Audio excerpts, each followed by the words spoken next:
That's the truth. Boop. Hey, hi, hello, everyone.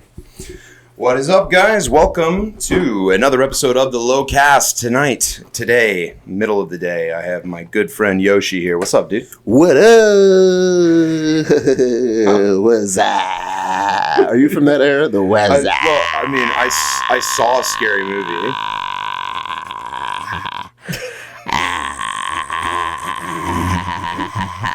Okay. It's good. Can we get some towels? Can we get some towels for Yoshi? I think he just made a mess. I saw the movie. I saw a scary movie, but it was never like my voicemail or anything. No. You saw a scary movie, which is funny. That means you saw the parody on the original thing of what that came from. That wasn't the original. That wasn't the original thing. Okay. Well, now I know. The What's Up is from a Bud Light commercial, one of the best Super Bowl commercials that ever came out. Okay. Yeah. About just these dudes who called each other. It was like, what's up? What's up? What's up? And they just kept going. And it was just the greatest thing ever. It was great. And then, obviously, Scary Movie took it and made it even, like, you know, that's how you know it's in the zeitgeist. When it can make it to the Scary Movie, that's how you know you made it. Dude, we're due for another one, right? I think they're going to do another one. Yeah. I heard that they, like, the Keenan brothers are, due for another one. I think they had the podcast. They had the series for a little bit, and then they either had to give it up or somehow, like, they lost it in, like, some contractual BS or whatever, and then they got it back. And so now I think they're going to do another one coming out. Good. There are 9 Wayans brothers, right? 9, 10? I don't know. I think there's 50 of them. I think it's funny that you're asking me. You're like, you should know how many Wayans. Well, you're the one talking about the Wayans. He's like, you know stuff about their contracts for the scary movie. I'm like, what do you mean? It's because I'm black? You're such a dick, man. I never said that. No, it was inferenced in. I know you, Yoshi. I know you and your moves. It wasn't inference. It was just like, I think it's just funny. You're like, it's like, it's so funny you think I know about the Wayans brothers. 9 of them, right? I was like, I have no idea how many there are.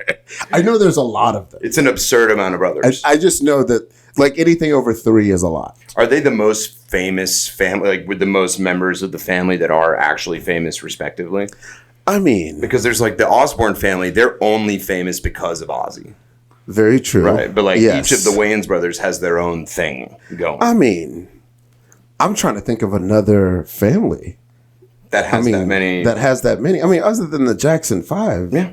There's not really much. Eddie and Charlie Murphy, but that was because of Eddie. Yeah. But like the Wayans brothers are legit dynamite. Like, especially from a comedy perspective, like how long their lineage goes with Keenan, because Keenan started writing for Pryor. Mm-hmm. That whole era. So and then, you know, when they did In Living Color, you got to turn your ringer off. Yeah. Let's turn our ringers off so we can respect each other's time. Anything getting in the way of my time. Yeah, dude. Dude, thanks for doing the showcase, by the way. Of course, brother. That was so fun. Very fun showcase. Good stuff. I mean, it's so weird. I don't know about you, but like, now that I've been in comedy for such a long time, I'm always wary about everything that I do.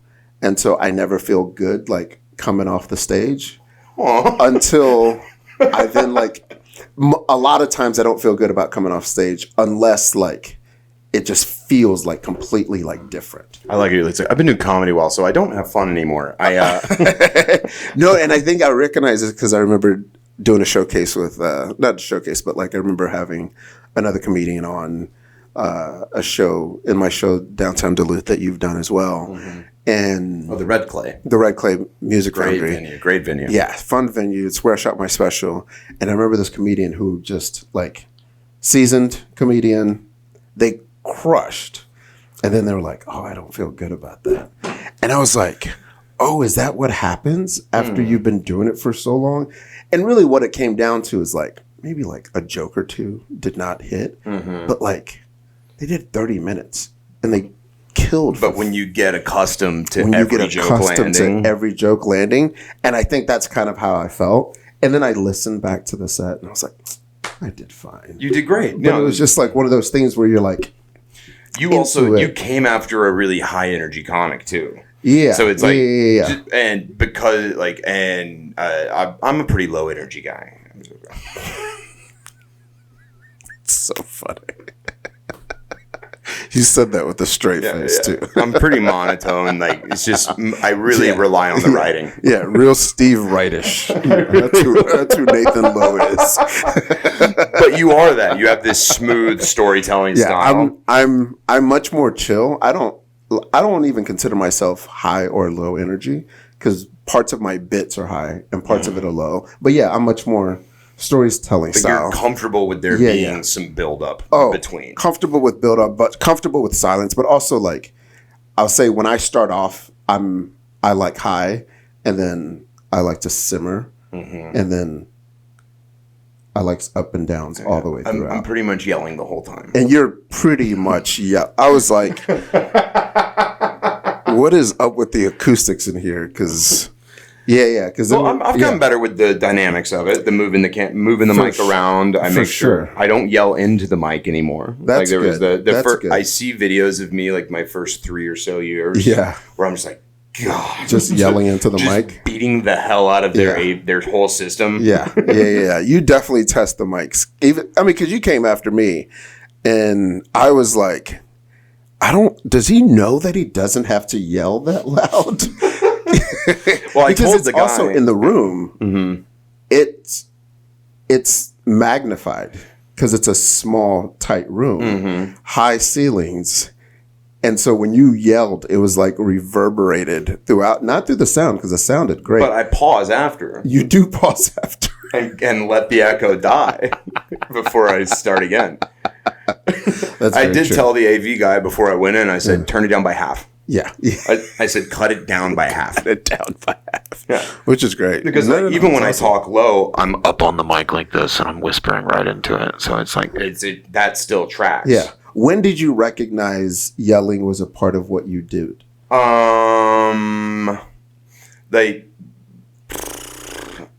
I get excited about a topic, like the yelling happens. But then when I go back and watch the tape, yes, and it ruined it. Like because I'd yell once and then the audio, I guess, would be trying to track with it or something like that. And it just it was hard to come back from that. So I had to learn, like I still have yelling in my app, but I'll cut the mic. I'll put it here. For sure. And I'll put it on my chest. And then that way I get the response I want from the crowd, but not without killing them. Yeah. Gotcha. Okay. But it's always been a part of my thing. I was just like, when I get fired up about something, there's something funny about that. Like a guy just slowly unraveling on stage. And yes. Yeah.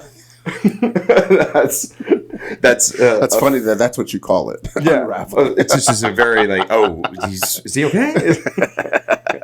Is that what you want? You want them to be like, is he okay? No. I want him to be in love with me. I want you to be in love with me by asking the question, are you good? Well, my joke is never going to fail because I didn't sell it. Oh, for sure. Yeah. For sure. Yeah. You know how to sell jokes. Yeah. Sure. I sell them. Yeah. That's a very nice way to say I don't write. No. Not my words. I do think you're right because I've seen you work on bits and I've seen you finagle the bits to get better. So it's not the writing. I just love how committed you are to the level of intensity at the bit.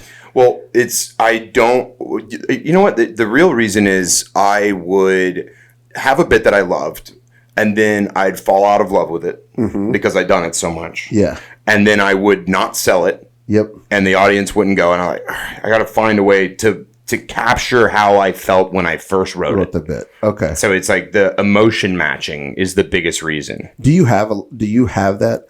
There's not a joke that I have that I'm not in love with. I have jokes that I have done so many times that I have to be conscious to not go into autopilot. Gotcha. Yeah. So that's understandable. Yeah. So you never want to phone it in. Correct. So it's like I have things, I've done them so much that I could just go into the premise and then I black out and I wake up after the joke's done. And the laugh is good, but it's not. They're not banging on the table like they were when I first wrote it. So it's like learning and going back and watching tape and going, all right, what about this emotionally connected with people? For sure. And then try to catch that. And unfortunately for me, a lot of that is through volume. Yeah. If I can't sell the joke, I'm going to scream the joke. That should be the name of your next album. Sell it or scream it? Sell it or scream it, baby. Coming to HGTV. But that was that whole show was wall-to-wall killer. Like it was... Yeah, it was an amazing show. No one had a bad I actually think you probably like shot your load on that one. Like you put a lot of killers on one show. It's like, good God. I know. Yeah. So, I mean... No disrespect to anyone who comes on the next but they had their work cut out for them. But you put a lot of heaters on one show that I think the audience was like, damn. Yeah. You could just tell that the audience enjoyed what they got. Oh, yeah. And you saw them after they were smoking cigarettes, their hair was blown back. Just like, oh, man.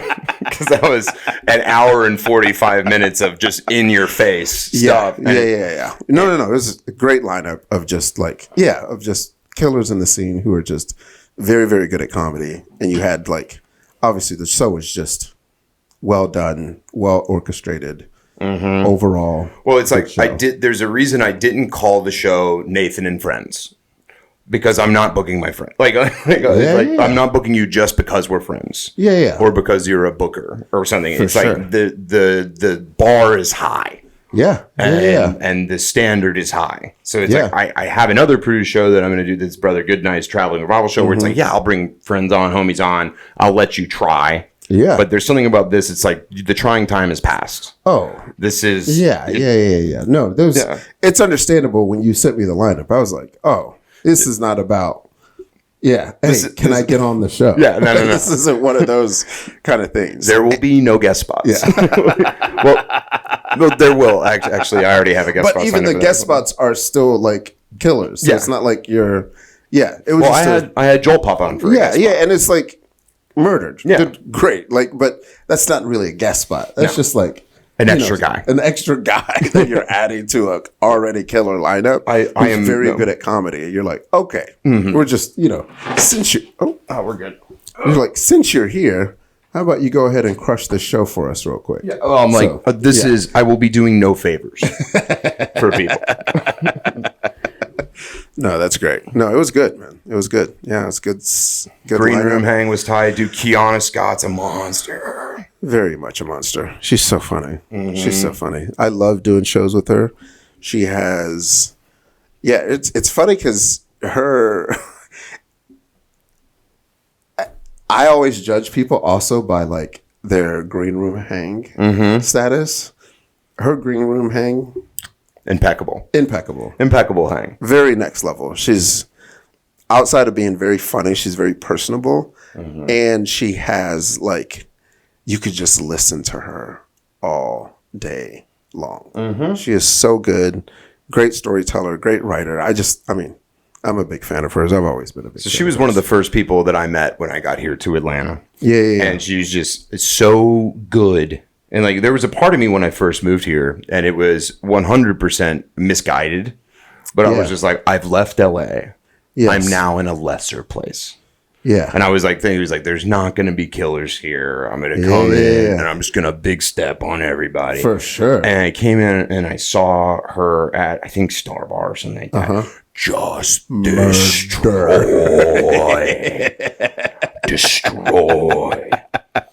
There's people you'd meet in LA when you watch them kill and you talk to them after, and they're a pain to be around. For sure. But she's so warm. Yes. And she's like, let me give you the numbers of everybody. Yeah, and then we'll talk. And how funny. And she just a good hang. Yes. And that's what I've wanted more than anything since I've got to this town is a good hang. Yeah, absolutely. Yeah. It's it was an incredible show. I remember, do you remember the first time we met? Did we talk about this?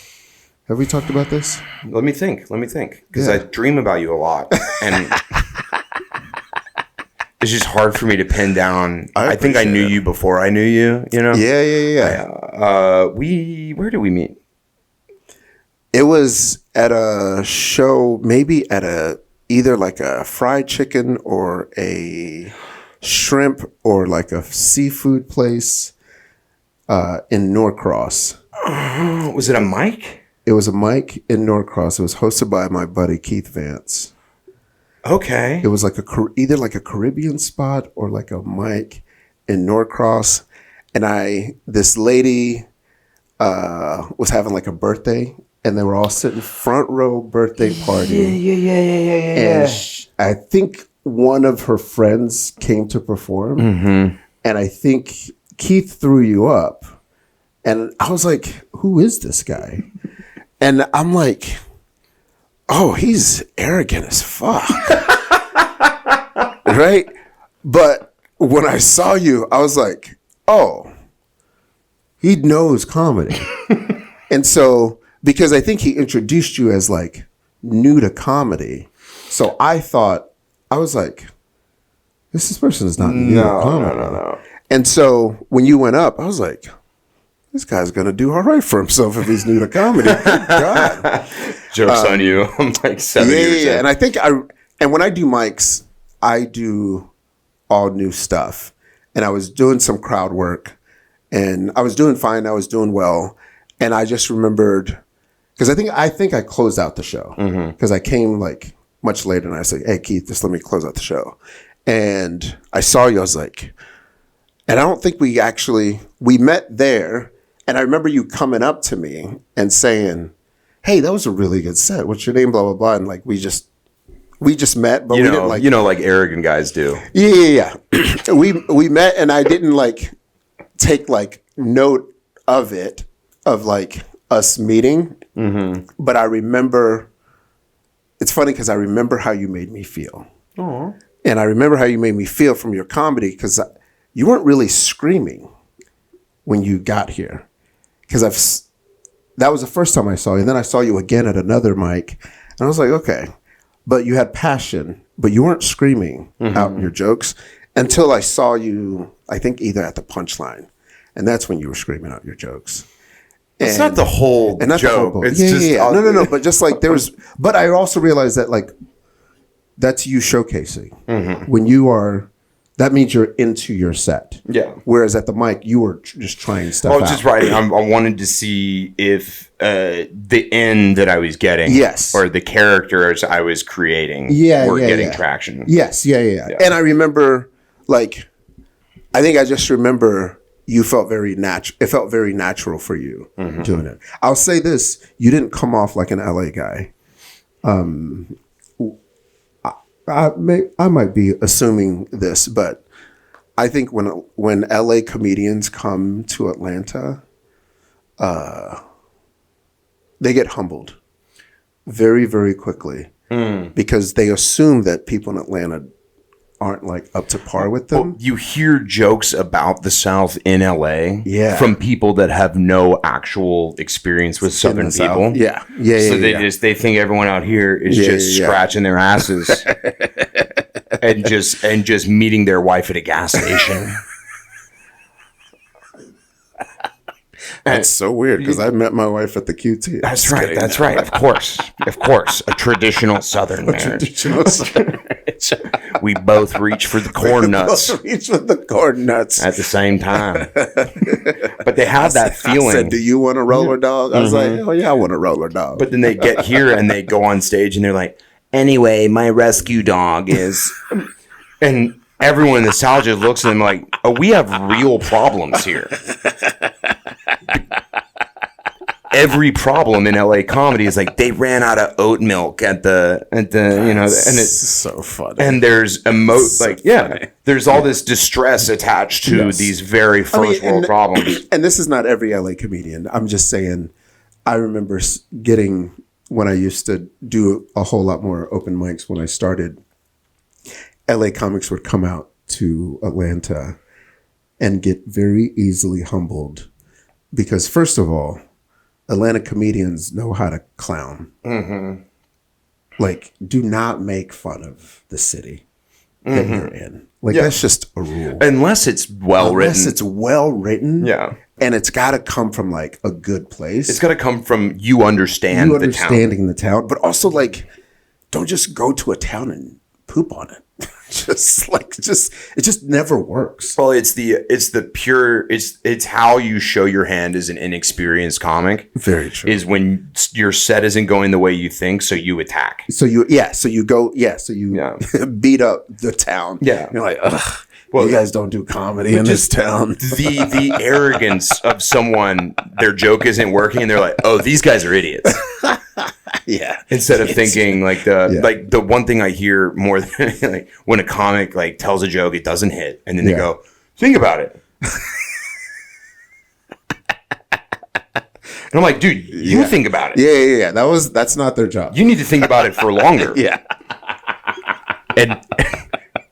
And then maybe because they didn't. No person goes to. We still have this. That's fine. I'll get through this thought and then I'll change that out. So you have like there were all these different iterations of horrible people. Yes. And there's still some of that here, but very little. Like I talk about it a little bit on stage. It's just like the propensity for people on that side of the country to trauma dump on a stranger is really highlighted by the world of stand-up. Yeah. So it's like these people, these just unhinged people will go to an open mic and talk about how they killed their father or like just something horrible. And they go in this long diatribe because they think I maybe can heal myself for sure by forcing you to hear this because I can't afford therapy. I can't afford it. Yeah. I'll say this. I'm going to do this to you at a deli.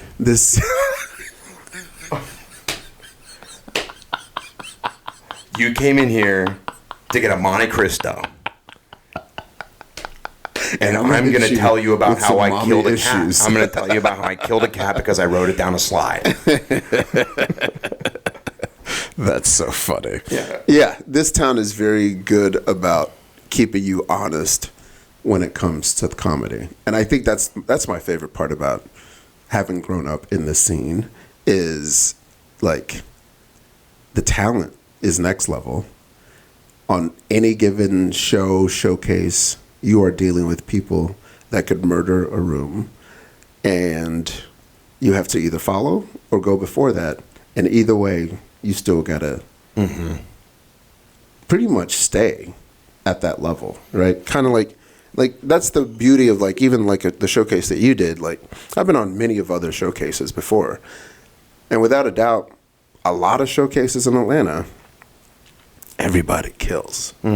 Like there's not really like dry spells. Like even like the stuff that they do at like the Alley Stage, which I love their showcase shows, and other places that just do like 8 comedians, 10 minutes or whatever it may be.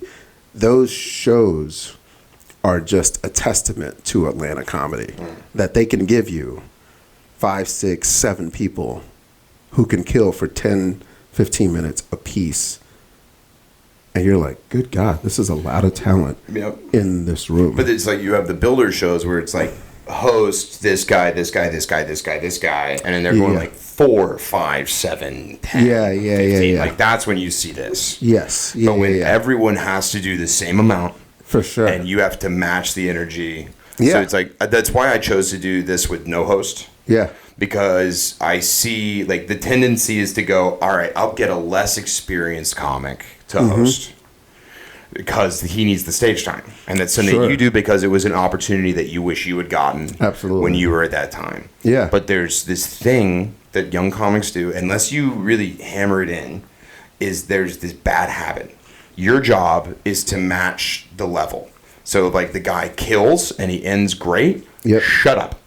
Yeah. Get on stage, bring the next person on.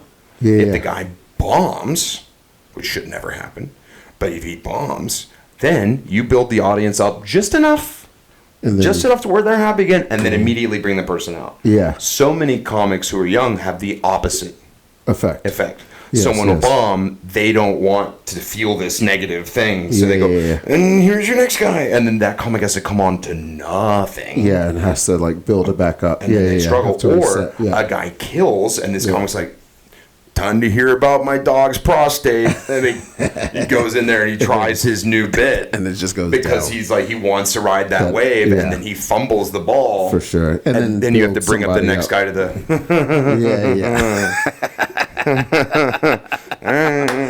Yeah. I hate yeah. those laughs. No, I mean, I think there's not a lot of showcases that do the shotgun approach. I'm trying to think. I don't think I've. It's probably the first shotgun approach that I've done since I've been in Atlanta. Well, it's something that I saw the first time. I've done in other cities, but never the store. The store does that. Every major club. So like store does that. Cellar does that. I did it when I did a couple weekends in New York. Mothership in Austin, shotgun. They do shotgun as well. Okay. Yeah. No, it's a good approach. It's a very good approach. And it puts the onus on the comic before to make sure you close strong.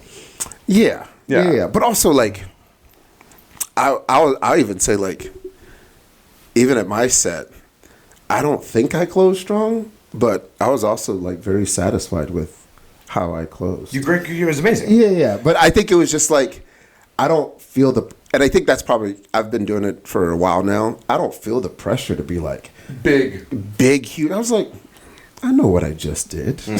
Like, I'm not worried that it has to be this, like... A lot of my best sets is like that one ends and I go... Yeah. You know what? That's it. That's it. Thank you guys. Thank you. Appreciate you guys. I'm going to bring up your next comedian kind of thing. Yeah. Blew my load on that. So that's actually all I needed from you guys. Yeah. If you want, I'll sign stuff for you in the lobby. I brought some stickers. But yeah, so I think I'm just comfortable enough to know, okay, I don't have to, like, get all up in this. And, like, I've stopped trying to match energy. Because for me, it's about my comedy. The only thing I don't want is I don't want to reset a room.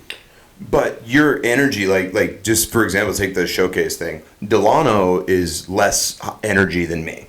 Yeah. Still monstrously destroyed. Oh, yeah. The tonality of it doesn't change much, but you can ride the wave of a higher energy comic with your writing. Yeah. If you sell it. Yeah. And he sells it with his facial expressions and his movement. Yeah. I mean, and even like I went after Kiana and she's high energy. I mean, she's not even really that high energy. She just has great storytelling that brings a lot to the story.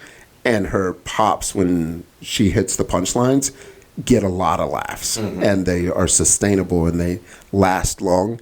And I know mine are quicker and like much more pop, pop, pop, pop, pop, pop, pop.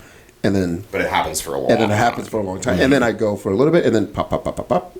For a little bit, pop, pop, pop, pop, pop. But I know my cadence. That's my cadence. That's what I like. I'm okay telling you a story with a couple of pops in the middle and then a big pop when... the finale kind of happens, but that's how I write. Like that's just the way that I don't want any silence. So aware. I don't want any of it. I don't want it near me. I'll have a big laugh and then I'm like, I bet I could whisper 5 tags right now. Yeah. I mean, here's the thing. I'll say I got comfortable with silence after I started headlining, and it's because I recognized because I'd go in for like 20 minutes and I'd be tired. Yeah. I'm like, I can't just... I can't do this for another 30 minutes. So I think for me, it was, I don't have to keep at this high energy to try to, like, keep somebody up to where somebody else comes after. If I'm the headliner, I just sustain. And I think what I recognize is, I'm just going to have big pops throughout the show. Yeah. But... the jokes are working. It's not like they're not working. No. I'm just making every bit longer. I'm just adding more story than I would put into like every one of my bits have a 5-minute version, a 3-minute version, a 2-minute version. I know how to hit just each of those versions. So if I'm doing a 10-minute like showcase show, I was like, okay, I'm gonna hit you with 5 2-minute versions of that of each of those bits. If I'm doing like a 20-minute, I know how to hit you with that. And if I have another joke, I can add that piece to it.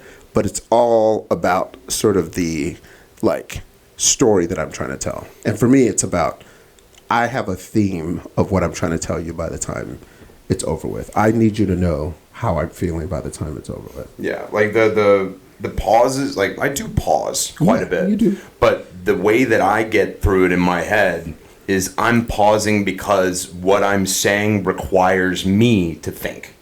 For sure. Right. So it's like if I'm going, like what? That's my pause. Yeah. Instead of like, I don't like I say something and I wait. And I'm just waiting for the audience. And I don't like that. Like, you see some guys, like, they'll get halfway through and they go, and they're not thinking about anything. Or they just take a sip from their drink, and then the audience is just sitting there in this suspense. And I'm like, I don't know. Yeah. I think I've just gotten more comfortable with the audience sitting. Because what I used to think is they're not having a good time. But it's not true. Yeah. I'm just taking a pause so they can take a pause. And it's okay for me to take a pause on stage. And I think I didn't realize that until I was doing 45, 50s, right? And just like, oh, we can... I always just assumed you were farting. Because you just have that, like, a little smirk, just kind of like a toddler does when they mess themselves. You're just like, Yeah, that's what I do around my kids. That's how I fart around my kids. I make sure I hold them tight. Like, shh. What a gross writer you must have. Don't worry about it. I need 3 changes of pants. Just enjoy the smell. That's funny. Oh, God damn. Nathan is just knocking over shit over. I have no producer. Again. I do all of producer. This is and mostly. I mean, it's this me. is pretty set up. This is well done. You set all this up yourself? I did. I saw all Well this done, dude. Well done. I did a bad job. Somebody with the lighting. might think you might be a professional at this or some shit. This is pretty solid. It was my job before I saw the light. To set up video in podcast rooms. So before I got into comedy, I was director of production for a company in San Francisco. Oh, nice. So he was his name's Kelly Starrett. Amazing guy. He's in like the sports wellness world. He works with NFL guys, Navy SEALs. Yeah. Every famous athlete you've ever heard of has had a consultation with For him. sure. Yeah. So, but he was very much in the media. So I would set up podcasts. I set up daily videos, stuff like that. But I was always behind the camera, and it made me really sad. To be behind the camera? Yeah. Nice. I realized when I knocked it over, You messed up the volume. Volume check. I completely Volume turned check. off my mic. 1 2 1 2. We back, bruh. We back, bruh. Bruh. Block up. Actually, could you just, while I'm on stage, when I have my pauses, could you ad-lib? Bruh. Yeah. Just a God mic in the back going, young Skibbity money, bop. young money. Cash rules everything around me. Cream, get the money. Dollar bill, It's the remix, baby. And if I screw a joke up, you go, remix, run it back. Run it I do back. the same joke 5 times. Run it back. Oh my God. Everything Anyway, is like airline like food is just doing the widest jokes possible. What's the deal with peanuts? Cash money. I like this Maybach music. I like this Maybach music. Oh my God, DJ! Who is those DJs in New York like Envy and Funk Flex when they like premiered a song and they'd play it like 6 times? Yeah, and they'd be like, "Let's run it back. Let's run it back." It's like, dude, let us get through the first verse. Let's get through the first. Can we get through the first verse? New shit. We got it. It's new. It's different. Like, so there are some artists though, like JID, like JID, stuff like that, like like rappers that are really verbose. Yeah. Yeah, I do want to run it back so I can figure out what you just said. For sure. Yes. Because it just happens in succession like that. But if it's a hook, I'm good. I think that would be very funny to do that, like at a showcase show. So like, run it back, baby. Run that joke right back, and just don't do anything different. Don't do anything different. Run the same exact joke back. Exactly. That would be such a fun showcase show. In the middle of it, at any moment, run it back. Run it back. Or they have to do, over. Or you have to tell them you got to do a remix of the joke, so they got to set up. They got to do the setup differently. Jason Derulo. Peanuts. I just sing. They're kind of a big deal. No, run it back. What's the deal with peanuts? Run it back. What's the remix? Peanuts, guys. Have you guys heard about? Or you this? every time there's a laugh, you say your own name. Every single joke that works, go, Nathan Lowe, giving it to Nathan ya, Derulo. giving it to ya. Or you just say, Funny boy. or you just give accolades. His mother loves him. Boom, boom, boom. Started from the bottom, now we're here. At an open mic on a Wednesday. We're just giving positive feedback. That tag was hilarious. My teachers didn't believe me. Just go like full, like Biggie Smalls. Just talk about all the people that said you sucked at comedy. My third ex in San Francisco said I should stick to music.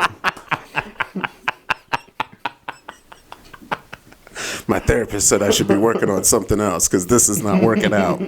That's so My funny. dad said I should have a backup plan.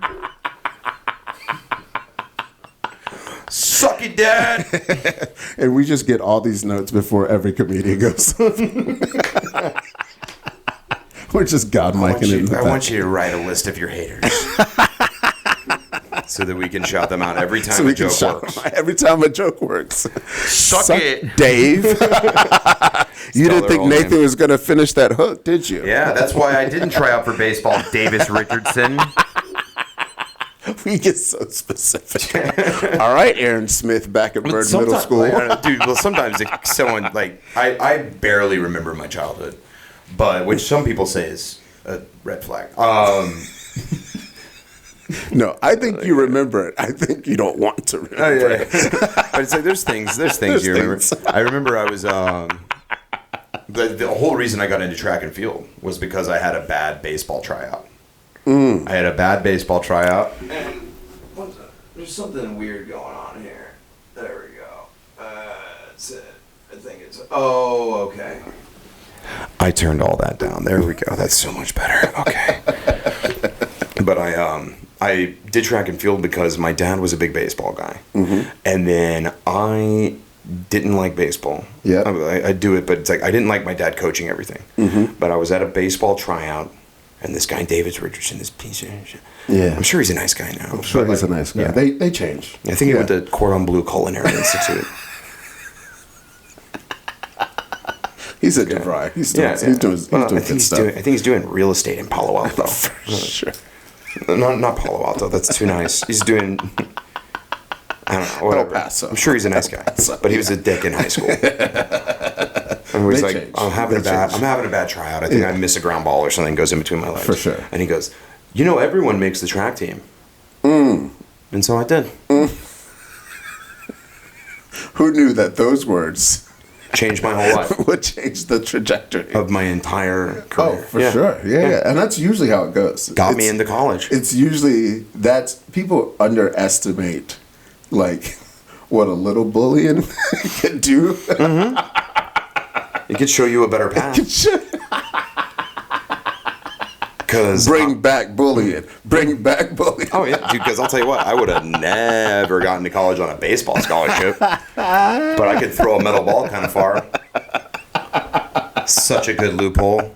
If any of you have kids out there, no one throws hammer. You can go to college for free. Yeah, let them know, Nathan. You can Let go to 'em know. college for free. For free. Hammer throw. I didn't know this till you told me about it. Professional fetch. Wow. Who's a good boy? You threw that ball. Who's a good boy? Bring it back, bring it back, bring it back. That was my whole college career. That's so funny. I learned almost nothing. Full scholarship?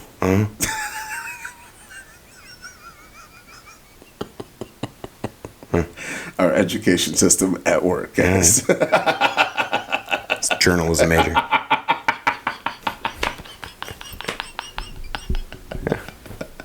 Well done. That's it. Well done. Throwing metal balls and now drinking. you're a professional comedian. Correct. Yep. Yep. Absolutely. That's how it goes. Thanks, Davis Richardson. Never forget that, dude. Never forget. Some people forget. I would never. I'm sure he has no idea who I am. Oh, no idea whatsoever. He has no idea of that day. Well, he's No busy. idea. He's in a really big custody battle right now. He wants those kids. He wants those kids. Oh my God, that's so funny. I think they did get married at a gas station. Isn't I that think the that's funniest thing? Is like we have these moments where that we remember define us, that shifted our entire lives. People were there, and people were the ones that affected it. Yet they have no idea because they were not affected by the same. Well, it was like, it took me until At all. It took me until like college to realize that like, oh, no one really cares about you. It sounds negative, but it's freeing. It's freeing when you realize like, because when you're a kid, you're like, everyone's thinking about me all the time. Yeah. And they're not. They're never thinking about it. Unless you're standing in front of them. Yeah. Yeah. They don't, especially kids. Like they say things because they're practicing talking. There's no onus behind it. Like there's very rarely even malice. For They're sure. just trying out different face sounds.